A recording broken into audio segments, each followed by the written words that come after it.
While my daughters and I were shopping this holiday season, we witnessed quite a few parent-child meltdowns. In that time period, my daughter stood in awe of this, and I watched them and observed them. And I witnessed this one time where their eyes were wide and their mouths were dropped. And my daughter Madison looked at me and she said, "Mommy, why do grown-ups always yell not to yell?" And I said, "That's a great question, Madison. What do you think would be a better solution to do?" And she said, "Well, aren't they supposed to model the right behavior?"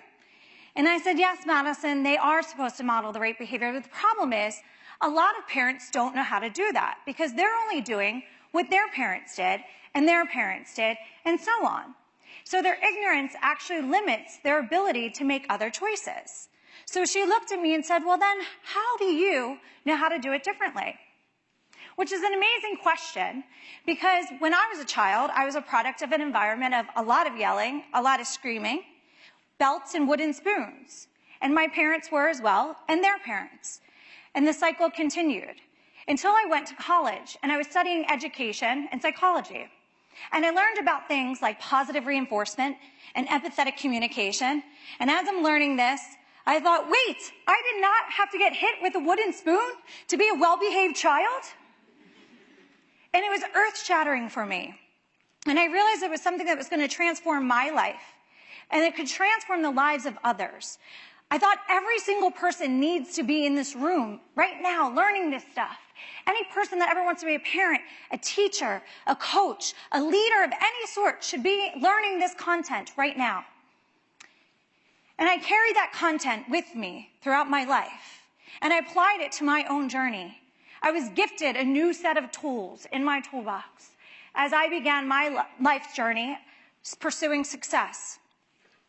And my desire is to share those tools with other people because I believe that it makes life easier. I believe it makes people happier. I believe that it can transform our world, our future. The toolbox gives people the power to thrive to their own potential. My mission is to raise awareness that the old fear-based leadership models of intimidation, demeaning, and diminishing people's power, they stunt growth, they diminish potential and life fulfillment. Our consciousness, our awareness of this is what's going to create the change so that we can transform and move forward. I believe the ignorance that I experienced in the store with my daughters that day are holding us back from our own personal and economic evolution. And enlightened leadership is how we are going to change that. I believe we are at a time period where success is being redefined. No longer is it acceptable for people to pursue power just for power's sake. No longer is it just about what do you want to do for a living, but what do you want to be? What do you want your legacy to be? As we become more enlightened, we realize that success is greater when it's for collective good, when it's used to uplift instead of diminish, to heal instead of hurt, and to empower instead of seek power over others. We don't have to look too far in the media today to see that this is a relevant trend, one that is going to help accelerate our growth forward. You'll see words like mindfulness. You'll see words like emotional intelligence, all part of our new leadership, acknowledging that love actually affects our intellectual capabilities, that emotional intelligence is the key ingredient to success, that we actually are seeing social impact as our new economy. And we're in this tipping point that I believe everyone in this room can be a part of, a tipping point that is taking the old fear-based leadership styles of scarcity mindset and fear over loss of power, and we're shifting it to a place where we're empowering more people, where we believe in an abundant mindset that grows in confidence and encourages people, and we seek collective good for greater health, better relationships, for a better bottom line. Enlightened leaders will lead more effectively to create massive positive impact in the future. In my obsession and passion for understanding human potential, I've identified 4 core characteristics that I believe identify what an enlightened leader looks like and how they will transform the future. The first one is that they're committed to maximizing their potential, to magnify the potential in others. Finally, personal growth will be seen as a priority in curriculum, because we can't get over our outer roadblocks in life if we can't get over the inner ones. Enlightened leaders understand they need to master their own life in order to help other people master theirs. An awesome example of this is Coach Carroll of the Seattle Seahawks. He is one of my role models in this space right now, truly affecting change. When he started coaching the Seahawks, he was laughed at for his soft leadership styles. He acquired a team that was seen in the industry as a team of misfits because there was no clear leader or cohesion. Coach Carroll has dedicated his life to be the best version of himself so he could be the best leader possible. He studies philosophy, the psychology of competition, the psychology of emotional intelligence, and how to affect change. He didn't buy into all of his colleagues' leadership styles just because it's the way it was done. He challenged those belief systems, and he helped transform what people had thought was a failing team into NFC champions 2 years in a row. Not only did he transform that team, but he is one of the most well-loved coaches to date. And he went from being ridiculed by the industry to what is now called as emotional technology for the NFL. At that last 5 minutes of the NFC Championship this year, it demonstrated what Coach Carroll put into play so much. Instead of yelling at Wilson after 4 interceptions, he continued to encourage him and said, "I believe in you," so that he didn't create fear and doubt. And they turned that game around. And the miraculous thing at the end of that game is every single one of those players, when they were interviewed, said, "We had no doubt. There was no doubt. We believed we could." Which leads to the next principle. They understand and teach the blind spots of beliefs. Your thoughts, your beliefs, create your actions, which create your habits, which create your outcomes. If you are not understanding the beliefs that are holding you back, most of which were imposed upon you by somebody else sometime in your life, if you believe that there's only room for a special few at the top and you're not one of them, you will struggle to ever make it to the top. If you believe you will win, you increase your chances. But most of us operate from a place where we have beliefs that we don't even know exist. And so enlightened leaders help teach these people how to get in touch with those beliefs and accelerate their growth. I had a fear, a massive fear of failure, because I was taught at a young age that failure is not an option. I didn't identify this fear till later in life when I realized I wasn't maximizing my own potential. I had an idea journal this big, and while it seemed like I was doing amazing things in my life, I wasn't doing anywhere near what I wanted to do. And I couldn't figure out why these other people were taking the ideas out of my idea journal and turning them into something amazing. And a trigger moment for me when I was reading an article of a company that took an idea very similar to mine and turned it into a $100 million company in just a few years. And I read that with such a pit in my stomach. And I questioned, what is it about them that made them do this? What is it about them that they pursued this idea? And I realized it was my fear of failure that was holding me back. So I created a new mantra, a new belief system around failure. And the belief system was that I have more fear of regret than I have of failure. And I said that mantra to myself over and over again till it changed my belief around failure. And then I added on to it that failure is only part of the journey to success. And in changing that belief system, I opened a floodgate of opportunities and ideas that I couldn't see before because there was blind spots from my belief systems. And in opening that floodgate of ideas, I created something. I invented technology in a handbag called the Butler bag.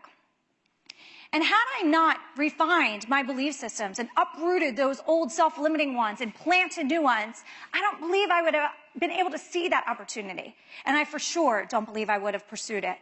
Because in beginning that pursuit, I was confronted with everyone saying, this will not work. Women want fashion and they don't want function. Yes, that's right, ladies. That's what they said. But the reality was women did want both. And I'm thankful that I changed my belief systems in order to have conviction to pursue forward, because if I had not, I would have listened to them.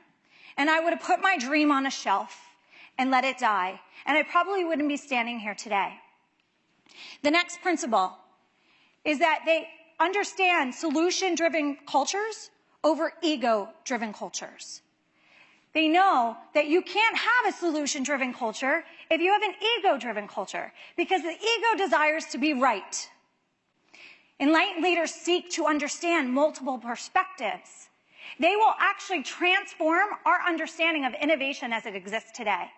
We think innovation and we think science and technology. They will transform innovation in cultures, creating cultures that teach communication skills, that create safety and security to share ideas where there is no bad idea, where they understand that there might be things put out there that aren't going to work today, but they'll work in the future. Enlightened leaders will transform innovation and our ability to communicate so that we can be more successful and operate from a solution-driven mindset versus an ego-driven mindset. The fourth one is that they understand and teach that the health of our relationships are in direct proportion to our success. Often something so overlooked.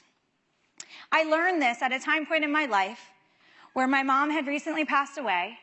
I was going through a divorce, and no matter how much drive and ambition I had, no matter how many resources I had, I could not overcome the emotional dysfunction that was happening in my life.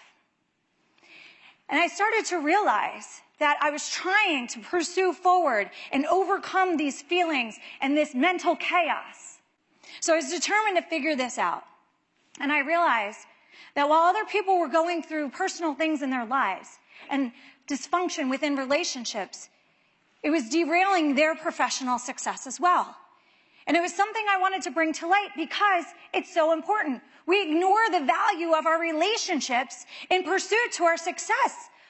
Imagine this. You and your significant other getting in a fight in that morning, and you are off to do a killer pitch meeting that you planned so particularly for.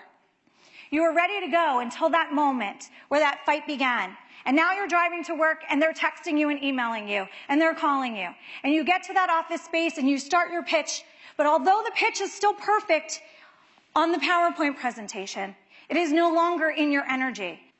And so you begin this pitch knowing that it's not going the way that you want it to go immediately. You leave that space, you go to lunch. But instead of eating the salmon and salad like you were going to, you had a slice of pizza and a chocolate chip cookie because emotionally you felt like you deserved it. And then you went to your office and you felt like crawling under your desk and sleeping for the rest of the afternoon because your insulin went up and then it crashed down from that chocolate chip cookie and the pizza. So instead of going after your to-do list, you call your friend and you complain about your fight that day, and they say, hey, how about meeting me for a drink after work? Okay, great. I was going to go to the gym, but sounds better to meet you. And then you go for your drink, and you get home later after work. And now your significant other is stewing that you went out to have fun while they were stewing in their anger. And the cycle continues. And we don't realize the interconnectivity of all the choices that we're making based on the relationships in our life. Empowered leaders, enlightened leaders, will make sure that relationships become a top priority in all corporate environments, in all startups. Imagine that success is determined by your lifestyle, the millions of lives that you have touched and impacted along the way, no longer by the materials that you have left behind, but by spreading positivity to invoke hope. Therefore, innovation, healing through compassion and empathy, therefore increasing health and productivity, like so many of the great leaders before us have inspired us to do. Imagine you lived your dream by being the change because you had the courage to choose your own path. Because time is too limited to live in anyone else's dogma. And alone we can do so little, but together we can do so much. Enlightened leaders believe that success is greater than one. I know that we all have the power to change the world in a positive, productive way and make success more than fueling our egos, bank accounts, and bottom lines. Success, leadership will be about uplifting and empowering people. I encourage you all as you go forward in every leadership role of your life to stand in your power, to empower others to live with passion and purpose, to fulfill their dreams and maximize their potential. Thank you very much.